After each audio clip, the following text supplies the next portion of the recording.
Hello everyone, আশা করি আপনারা সবাই খুব ভালো আছেন, সুস্থ আছেন। প্রবাসের ঠিকানায় নতুন আরও একটা ব্লগের জমজমাটি গল্প আড্ডায় আপনাদের সবাইকে অনেক অনেক স্বাগত। আজকে রবিবার আর ঘড়িতে এখন সকাল ওই 10:30 মতো বাজে। আমাদের সবার সকালের চা ব্রেকফাস্ট খাওয়া হয়ে গেছে, আর একটু আগে রান্নাঘরে আজ দুপুরের জন্য যা যা রান্না করব সেই সব কিছুরই জোগাড়জান্তি করছিলাম। কিন্তু হঠাৎ করে মনটা চাইলো রান্নাঘর ছেড়ে এই বারান্দার দিকের দরজার সামনেটাতে এসে একটু দাঁড়াতে। আসলে এই রবিবার দিনটাতে যা হয় আর কি, শরীর আর মনটা যেন ওই একঘেয়ে ব্যস্ততা আর তাড়াহুড়ার বাইরে গিয়ে একটু অন্যরকমভাবে, মানে পাতি বাংলা ভাষায় বলতে গেলে খানিকটা ওই হেলে দুলে কুড়েমি করে ছুটির দিনের স্বাদটা উপভোগ করতে চায় আর কি। যতই রান্নাবান্না থাকুক, যতই ঘরের কাজকর্ম থাকুক না কেন, সব কাজের মাঝে মাঝেই চলতে থাকে 2-3 মিনিটের জন্য একটুখানি দাঁড়িয়ে পড়া বা বসে পড়া, আর নয়তো ঘরের মানুষগুলোর সাথে আজ খুবই নানান সব গল্প তর্কে মেতে ওঠা। আর অদ্ভুতভাবে সপ্তাহের বাকি 5টা দিনে যে কথা বা গল্পগুলোর জীবনে কোনো গুরুত্বই থাকে না, উইকেন্ডে মানে এই শনি রবিবারে গিয়ে দেখা যায় যে সেই কথা বা গল্পগুলো এতটাই গুরুত্বপূর্ণ একটা বিষয় হয়ে দাঁড়ায় যে সেগুলো আবার ঘরের মানুষগুলোর সাথে বসে আলোচনা না করলে একদমই হয় না। হোক না সে গল্পের বিষয় বাঘ কেন আকাশে ওড়ে না, মানুষ যদি অন্য গ্রহে জন্মাতো তাহলে কেমন দেখতে হতো, বা আমি আর ডাইনোসর যদি একই সময়ে জন্মাতাম তাহলে আমি আমার মায়ের পেট থেকে বেরোনোর ঠিক কতক্ষণ পরে গিয়ে ডাইনোসরের পেটে গিয়ে আবার ঢুকতাম। তো যাই হোক, এইসব অদ্ভুত আজগুবি অবাস্তব গল্প বা বিষয়গুলো নিয়ে যখন নিজে ভাবতে বসি বা ঘরের মানুষগুলোর সাথে এইসব বিষয়গুলো নিয়ে গল্প আড্ডা দিই, তখনই বুঝতে পারি যে সপ্তাহের সেই বিশেষ 2টো দিন আবারও আমাদের জীবনে চলে এসেছে, যেখানে সময় আর ব্যস্ততার মাঝে নিজেকে পিছতে না দিয়ে উল্টে কাজের মাঝে মাঝে কিছুটা করে সময় বার করে আর ব্যস্ততার সাথে কিছুটা কানামাছি ভোভো খেলে জীবনটাকে একটু অন্য রকমভাবে বাঁচা যায়।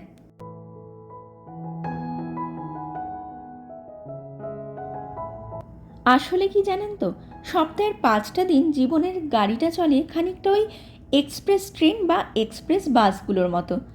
আর ঠিক ওই শুক্রবার রাত থেকে রবিবার রাত পর্যন্ত জীবনের গাড়ির গতিবেগটা কোনো কোনো সময় হয়ে যায় খানিকটা ওই মালগাড়ির মতো, আবার কোনো কোনো সময় গতিবেগটা নিয়ে নেয় খানিকটা ওই লোকাল ট্রেনগুলোর মতো। স্টপ দিতে দিতেই সে তার শেষ গন্তব্যস্থলটাতে গিয়ে পৌঁছায়। যাই হোক, চলুন, আমার আপাতত এখানে স্টপ দেওয়ার সময় শেষ, কারণ দুপুরের রান্নাটা বানানোর জন্য আমাকে এখন যেতে হবে রান্নাঘরে। তাই এখান থেকে আমার পরবর্তী গন্তব্যস্থল হচ্ছে আমার রান্নাঘর। তো চলুন এখন যাওয়া যাক ওই দিকে।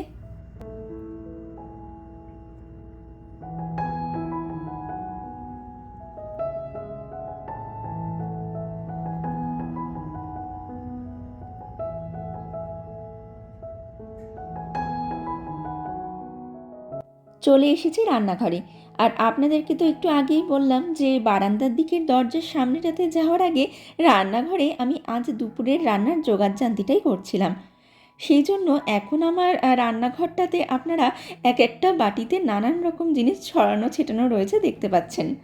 যেমন এই বাটিটাতে রয়েছে 3 চামচ টক দই, 8-10টা কাজু বাদাম, কিশমিশ, আমন্ড, আর অল্প একটু মানে ওই হাফ চামচ মতো চারমগজ।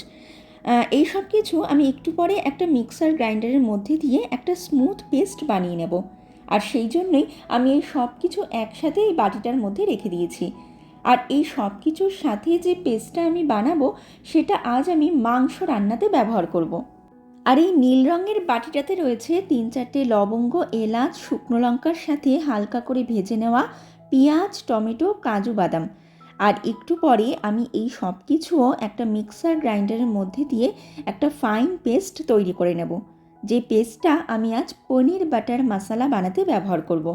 আমি আবার পনির বাটার মশলা বানাতে আদা রসুনের পেস্টটা ব্যবহার করি না, পেঁয়াজ, টমেটো, কাজু বাদাম এগুলো দিয়েই বানিয়ে থাকি।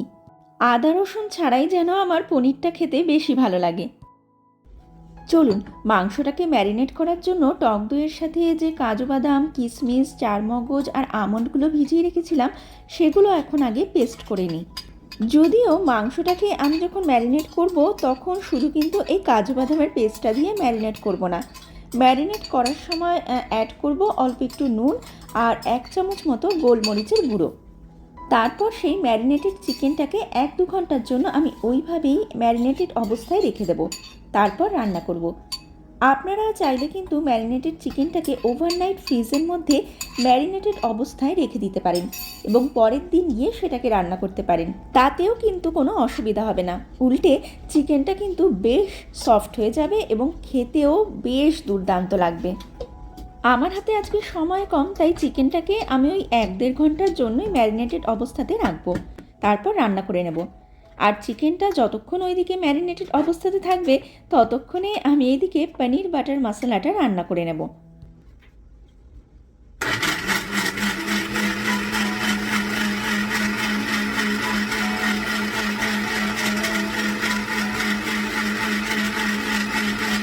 আসলে আজ আবার রান্নাবান্না শেষে স্নান খাওয়া দাওয়া করে বিকেলের দিকে সপরিবারে যাব একটু ডাউনটাউনের দিকে। সেই জন্যই প্ল্যান করে সময় বাঁচিয়ে একটু রান্নাবান্না চলছে আর কি। আসলে গত সোমবার থেকে এখানকার স্কুল কলেজগুলোতে মার্চ ব্রেকের ছুটি পড়েছে, জানেন তো। মানে এই ক্যানাডাতে বসন্তের শুরুতে এখানকার স্কুল কলেজগুলো 1 সপ্তাহের জন্য ছুটি থাকে আর কি। সেই ছুটিটাই গত সোমবার থেকে শুরু হয়েছে আর আজকেই এই মার্চ ব্রেকের শেষ দিন। আগামীকাল থেকে আবার এখানকার সব স্কুল কলেজগুলো খুলে যাবে। মেয়েটাকে নিয়ে এই ছুটিটার মধ্যে বাইরে কোথাও একটু যেতে পারিনি, জানেন তো। আসলে গত রবিবার রাত থেকে মেয়ের হঠাৎ করে জ্বর সর্দি কাশি, আর মেয়ে যেই একটুখানি সুস্থ হয়ে উঠল আমি আবার গত বুধবার রাত থেকে জ্বরে পড়ে 2 দিনের জন্য মোটামুটি বিছানায় শুয়ে কাটালাম। মার্চ ব্রেকের এই 1 সপ্তাহের ছুটিটা বলতে গেলে আমরা মা মেয়ে মোটামুটি এইভাবেই জ্বর সর্দি কাশি নিয়ে কাটিয়ে দিয়েছি। তাই আজ ছুটির এই শেষ দিনটাতে সকালবেলায় ব্রেকফাস্টটা করতে করতে হঠাৎ করেই প্ল্যান হলো যে অ্যাটলিস্ট আজ বিকেলে আশেপাশে কোথাও একটা যাওয়া যাক। যদিও কোথায় যাওয়া যায় বা যাওয়া হবে সেই সিদ্ধান্তটা নেওয়ার দায়িত্ব কিন্তু পুরোপুরি মেয়ের ঘাড়েই সকালবেলায় চাপিয়ে দেওয়া হয়েছিল।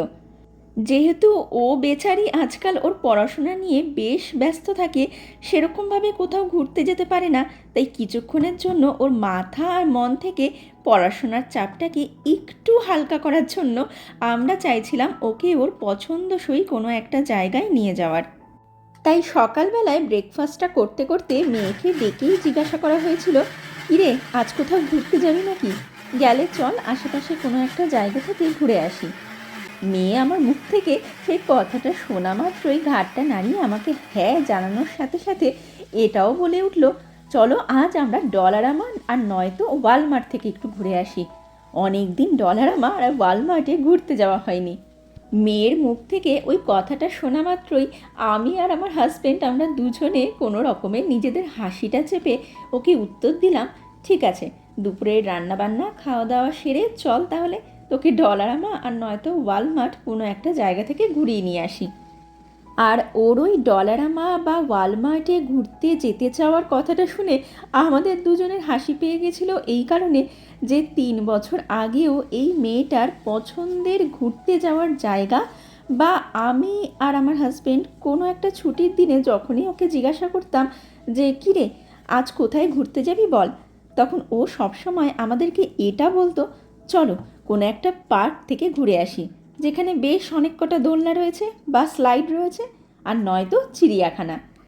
কিন্তু আজকাল যখন আমরা অ্যাজ এ প্যারেন্ট সেই একই প্রশ্নের উত্তরটা ওর থেকে অন্যরকম কিছু একটা পাই, তখন যেন আমাদের মনে হয় আমাদের সেই ছোট্ট মেয়েটা আজ বোধহয় বেশ একটু বড় হয়ে গেছে। বয়স বাড়ার সাথে সাথে ওর পছন্দের জায়গাগুলো বেশ খানিকটা বদলে গেছে। কিছু বছর আগে পর্যন্ত যে মেয়েটার পছন্দের জায়গা ছিল কোনো একটা পার্ক বা চিড়িয়াখানা, আজ সেই মেয়েটার ঘুরতে যাওয়ার জন্য পছন্দের জায়গা হয়ে দাঁড়িয়েছে কোনো একটা সুপার স্টোর বা শপিং মল। যদিও সমাজের আরও 5টা বাবা মার মতো আমাদের কাছেও আমাদের মেয়ে এখনও সেই ছোট্ট মেয়েটাই রয়েছে, যাকে প্রতি পদে পদে অ্যাজ এ প্যারেন্ট আমাদের অনেক কিছু বোঝাতে হয়, অনেক কিছু শেখাতে হয়। আবার যার প্রতিটা সমস্যায় বা অসুবিধায় ওর বাবা মাকে এখনও ওর প্রয়োজন হয়। তবে মাঝে মাঝে ওর বিশেষ কিছু আচরণ, কথাবার্তা আমাদেরকে এটাও বুঝিয়ে দিয়ে যায় যে মেয়েটা যেন চোখের পলকে কেমন বড় হয়ে গেছে। ওর সেই ছোটোবেলাটার সাথে কাটানো সেই পুরনো নানান রকমের মুহূর্তগুলো এখনও যেন মাঝে মাঝেই মনে পড়ে। আর সত্যি কথা বলতে তো সেই মুহূর্তগুলো এখনও আমাদের কাছে বেশ অনেকটাই দামি। যাই হোক, এইদিকে আমি কিন্তু মাংসটাকে ম্যারিনেট করে রাখার পর পনিরটা রান্নার জন্য অলরেডি বসিয়ে দিয়েছি।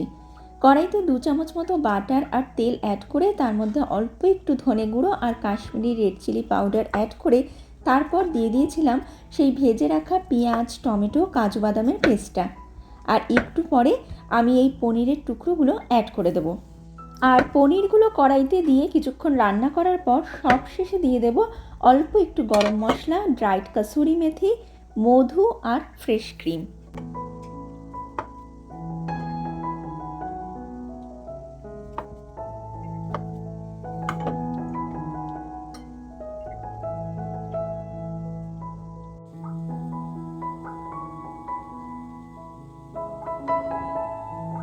জানেন, গত 1 সপ্তাহ ধরে এখানে মার্চ ব্রেক মানে বসন্তের ছুটি চলছে তো ঠিকই, কিন্তু জানি না কেন আমি কিন্তু বসন্তের অক্ষরটুকুও এখানকার আকাশে বাতাসে কোথাও বিন্দু মাত্র খুঁজে পাচ্ছি না। মোটামুটি গত 15-20 দিন ধরে এখানে সপ্তাহের 4-5 দিন মতো তাপমাত্রা চলছে ওই 8 থেকে 10-12 ডিগ্রির মধ্যে, আর সপ্তাহের বাকি 2-3 দিন সেটা অনেক সময় নেমে যাচ্ছে -4 থেকে -7-8 ডিগ্রির মধ্যে। শুধু কি তাই, গত 2-3 সপ্তাহ ধরে এখানে এতটা পরিমাণ বৃষ্টি হচ্ছে, মনে হচ্ছে যেন শীতকালের পর এখানে বসন্তকালের জায়গায় ভুল করে বর্ষাকাল এসে হাজির হয়ে গেছে। সপ্তাহের 5-6 দিনই আকাশের মুখ ভার, তারপর তার চলতে থাকে তুমুল কান্না। আকাশের চোখ দুটো বেয়ে যেন অঝোর ধারায় জল ঝরতেই থাকে। আর পুরোটা সপ্তাহের মধ্যে কোনো 1 বা 2 দিনের জন্য উনি ওনার সব দুঃখ ভুলে মুখটাতে একটু গোল্ডেন বা ডায়মন্ড ফেসিয়াল করিয়ে আমাদের সামনে উনি ওনার ঝাঁ চকচকে মুখটা নিয়ে হাজির হন। মোটামুটি গত 2-3 সপ্তাহ ধরে এখানকার আবহাওয়ার এই হালচালই চলছে। আর এই সব কিছুর পরেও এখানকার মানুষজনদের কাছে এটাই নাকি বসন্তকাল। শুধু কি তাই, প্রত্যেক বছর এই আবহাওয়াতেই এখানে এই মার্চের ঠিক মাঝামাঝি বা ওই শেষের দিকটাতে এখানকার আবহাওয়া দপ্তর এবং নিউজ চ্যানেলগুলো থেকে জানিয়ে দেওয়া হয় যে এই ক্যানাডাতে নাকি অফিসিয়ালি স্প্রিং পড়ে গেছে, মানে বসন্তকাল চলে এসেছে। নাও, এখন তোমরা সবাই আনন্দ করো, বাইরে বেরাও, ঘুরে বেড়াও, এই আর কি। জানি না বাপু, আমি তো আবার ছোটোবেলা থেকে বসন্তকাল নিয়ে একটু অন্য রকম পাঠই পড়ে এসেছি। এখানকার বসন্তকালের সাথে আমার সেই বসন্তকালের অভিজ্ঞতা বা পাঠ সত্যি কথা বলতে একদমই মেলে না। আমার কাছে বসন্তকালটা বেশ একটু অন্যরকম। এখনও আমার কাছে বসন্তকাল মানে মিঠে দক্ষিণা বাতাস, চোখ ধাঁধিয়ে দেওয়া রং বাহারি ফুলের মেলা, দোলের আবির, সরস্বতী পুজো এবং সব শেষে চৈত্র সেল আর পয়লা বৈশাখের অপেক্ষা, এই সব কিছু। কিন্তু এখানে আসার পর যেটা বুঝলাম, এখানে বসন্তের শুরু মানে কঠিন হাড় কাঁপানো সেই শীত আর তুমুল তুষারপাত আর তুষারঝড়ের হাত থেকে আবার কিছুটা সময়ের জন্য কিছুটা স্বস্তি মাত্র।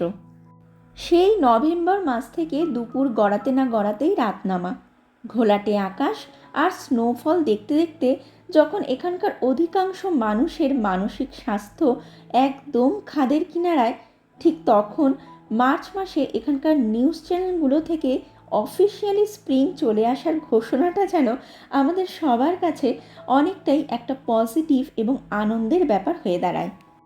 আর এইদিকে আমার কিন্তু পনিরটা রান্না করা হয়ে গেছে। এখন আমি মাংসটা রান্নার জন্য অন্য একটা কড়াই নিয়ে তার মধ্যে সাদা তেল দিয়ে দিয়েছিলাম গোটা গরম মশলা, আর তারপর অ্যাড করে দিয়েছিলাম কেটে রাখা 2 মিডিয়াম সাইজের পেঁয়াজ। আর পেঁয়াজটা একটু ভাজা ভাজা মতো হয়ে যাওয়ার পর দিয়ে দিয়েছিলাম 2 চামচ আদা রসুনের পেস্ট আর 3টে কুচনো কাঁচা লঙ্কা। আদা রসুনের কাঁচা গন্ধটা চলে যাওয়ার পর এখন আমি অ্যাড করে দিলাম আগে থেকেই ম্যারিনেট করে রাখা সেই মাংসগুলো। আর তার সাথেই দিয়ে দিয়েছি 1 চামচ মতো জিরে গুঁড়ো। ব্যাস, এখন শুধু মাঝে মাঝেই এটাকে একটু নাড়াতে হবে আর তেল ছাড়ার অপেক্ষা করতে হবে। তেলটা একবার সেপারেট আউট হয়ে গেলেই 1/2 কাপ মতো জল অ্যাড করে দেবো। আর সবশেষে অল্প একটু fresh cream, dried kasuri methi আর মাঝখান দিয়ে চিড়ে রাখা 3-4টে কাঁচা লঙ্কা দিয়ে ফ্লেমটা অফ করে কড়াইটাকে 5-7 মিনিটের জন্য ঢাকা দিয়ে রেখে দেবো। আর হ্যাঁ, অল্প একটু ধনেপাতা কুচিও অ্যাড করব। তবে এই রেসিপিটাতে ধনেপাতা কুচি না দিলেও চলে, কিন্তু আমার কাছে কিছুটা ধনেপাতা রয়েছে, তাই অল্প একটু দিয়ে দেবো আর কি।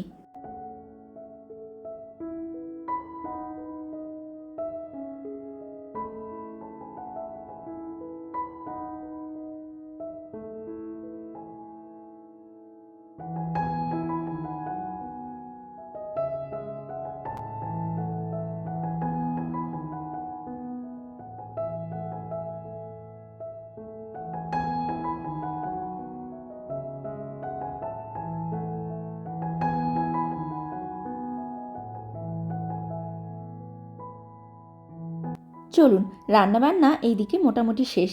ভাতটা তো সকালেই করে নিয়েছিলাম। এখন মাংসটা নামিয়ে রান্নাঘরটাকে একটু পরিষ্কার করে নিয়ে চলে যাব স্নান করতে। কারণ ঘড়িতে এখন প্রায় 1:15-20 মতো বাজতে যায়, তাই স্নানটা আগে চট করে গিয়ে সেরে আসি, তারপর সবাই মিলে একসাথে খেতে বসবো। আর এছাড়াও এখন একটু হাত চালিয়ে হাতের কাজগুলো সব সারতে হবে, কারণ বিকালবেলার দিকে যে মেয়েকে নিয়ে আমরা 3 জনে একটুখানি ঘুরতে বেরোবো যে।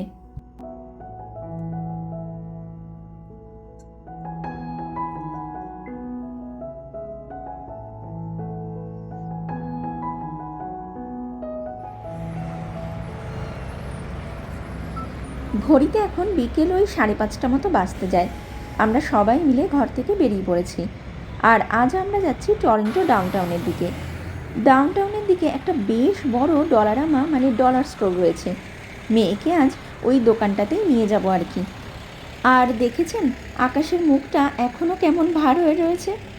আসলে এই ক্যানাডাতে বসন্তকাল মেঘলা আর বৃষ্টি ভেজা একটা আবহাওয়াই বলা যেতে পারে।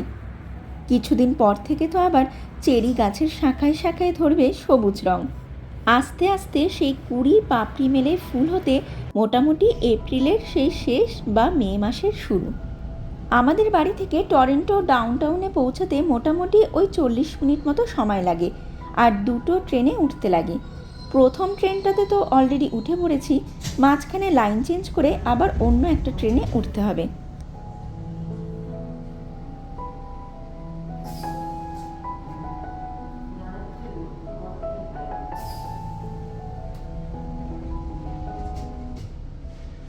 জানেন, এখানে তো আবার এই বসন্তকাল নিয়ে অদ্ভুত একটা গল্প বা প্রথা আছে। মানে বসন্তকাল কবে আসবে বা কতটা তাড়াতাড়ি বা দেরিতে আসবে, তার হিসেব নিকেশটা কিন্তু এখানে একটু অন্য রকম পন্থা বা প্রথা অবলম্বন করে করা হয়। এ এক ভারী মজার এবং অদ্ভুত ধরনের এক প্রথা বলতে পারেন। ক্যানাডাতে মোটামুটি ওই ফেব্রুয়ারি মাসের দিকে গ্রাউন্ড হগ ডে বলে একটি বিশেষ দিন পালন বা উদযাপন করা হয়। ঘাস জমি বা বনের মধ্যে মাটিতে গর্ত করে শীত ঘুমে ডুবে থাকা গ্রাউন্ড হগ এক রডেন্ট গোত্রের প্রাণী। সেই প্রাণী নাকি সকালে ঘুম থেকে উঠে ঘরের বাইরে এসে দেখে ওনার ছায়া মাটিতে পড়েছে নাকি পড়েনি। যদি ওনার ছায়া মাটিতে পড়ে তাহলে এখানকার মানুষজনের কপালে হেভি রকমের দুঃখ, কারণ এখানকার এই হাড় কাঁপানো, শিরা উপশিরা কাঁপানো বিটকেল শীত চলতে থাকবে এখানে আরও 6 সপ্তাহ ধরে।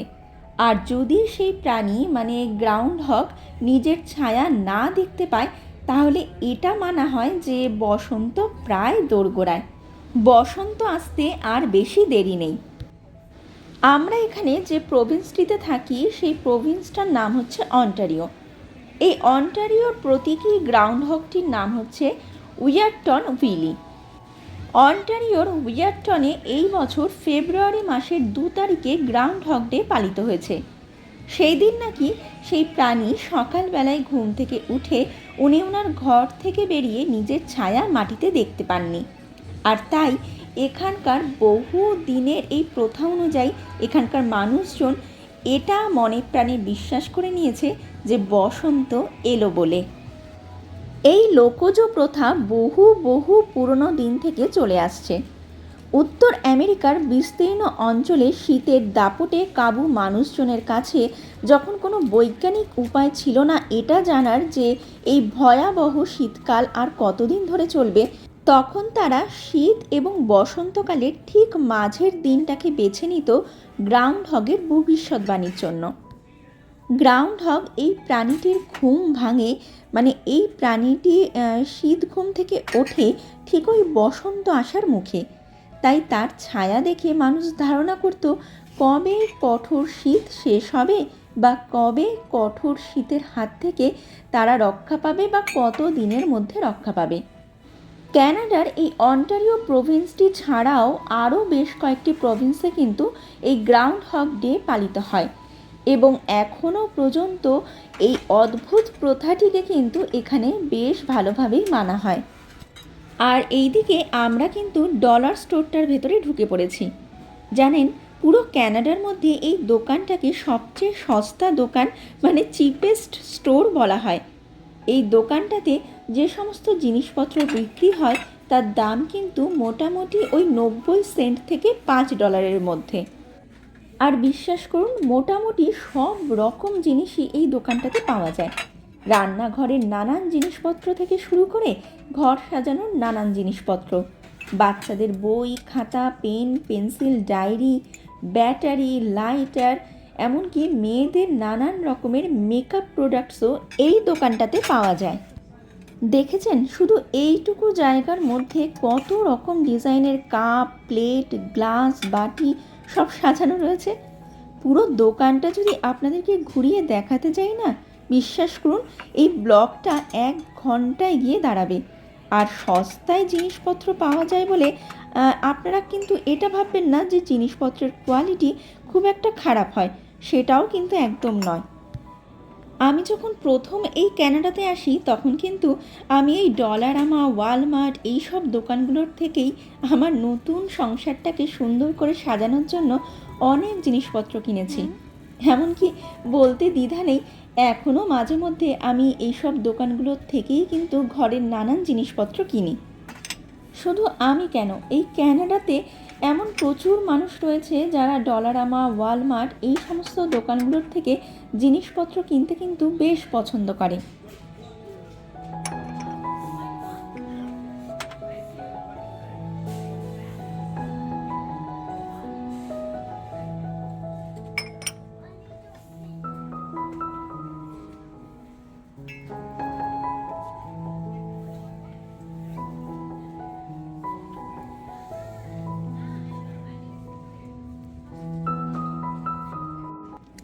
যদিও আমি যখন এই ক্যানাডাতে আসি তখন কিন্তু এই দোকানটাতে জিনিসপত্রের হাইস্ট প্রাইস ছিল $3.5।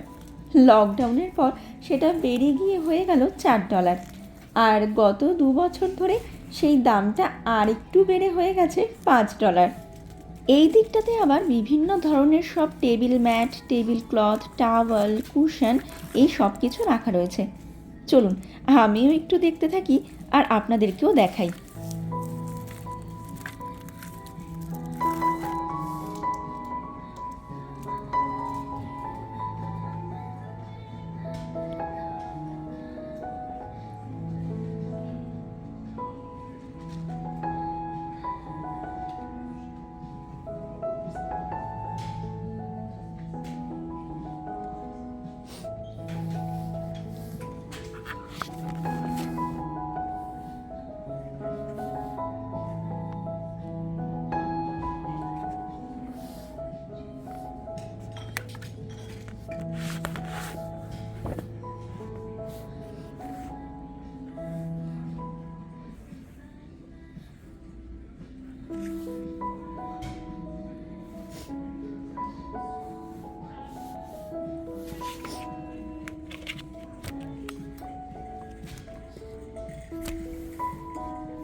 চলুন, অনেকক্ষণ ধরে অনেক জিনিস দেখে নিয়েছি আর বেশ কিছু জিনিস দিয়ে আমরা আমাদের শপিং কার্টটাও মোটামুটি ভরে ফেলেছি।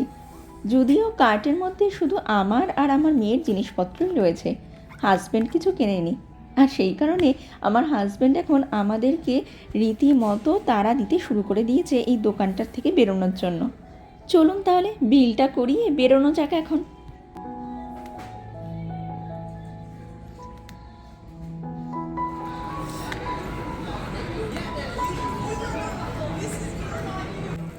ডলারামা স্টোরটার থেকে বেরিয়ে 3-4 মিনিটের হাঁটা পথেই একটা বিশাল বড় শপিং মল রয়েছে। আমরা এখন সেই শপিং মলটারই ফুড কোর্টটাতে বসে রয়েছি। আসলে ঘড়িতে এখন রাত প্রায় 8টা 15 মতো বাজতে যায়। আমাদের সবারই একটু খিদে মতো পেয়ে গেছিলো। আসলে দুপুরে সেই 2:30টার সময় ভাত খেয়েছিলাম, তারপর থেকে আমাদের কারোরই কিছু আর খাওয়া হয়নি। সেই জন্য আর কি খিদেটা পেয়ে গেছে। আর এছাড়াও এই সময়টা আমাদের ডিনার করারই সময়। সেই জন্য হাজব্যান্ডারও বলল, চলো একেবারে খেয়ে দিয়ে বাড়িতে ঢুকি। এমনিতেও আমরা যখনই কোথাও ঘুরতে যাই, তখন যদি বাড়ি ফিরতে এরকম একটু দেরি হয়ে যায়, আমরা বেশিরভাগ সময় বাইরেই কোথাও একটা খেয়ে দিয়ে তারপর বাড়িতে ঢুকি।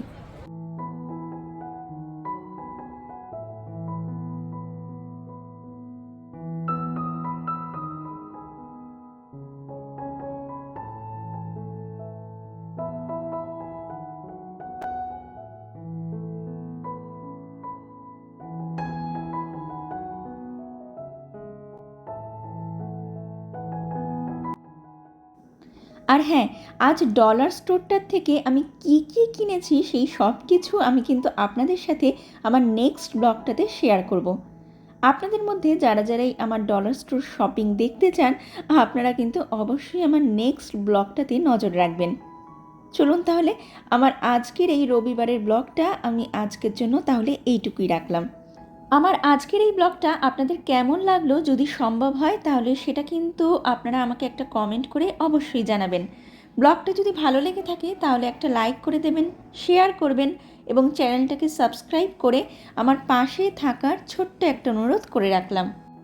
তাহলে চলুন আজকের এই ব্লগটাকে এখানেই শেষ করা যাক। দেখা হবে খুব তাড়াতাড়ি নতুন আরও একটা ব্লগে। ততক্ষণ পর্যন্ত আপনারা সবাই খুব ভালো থাকবেন, সুস্থ থাকবেন। Keep smiling and keep making lots of wonderful memories. Bye bye.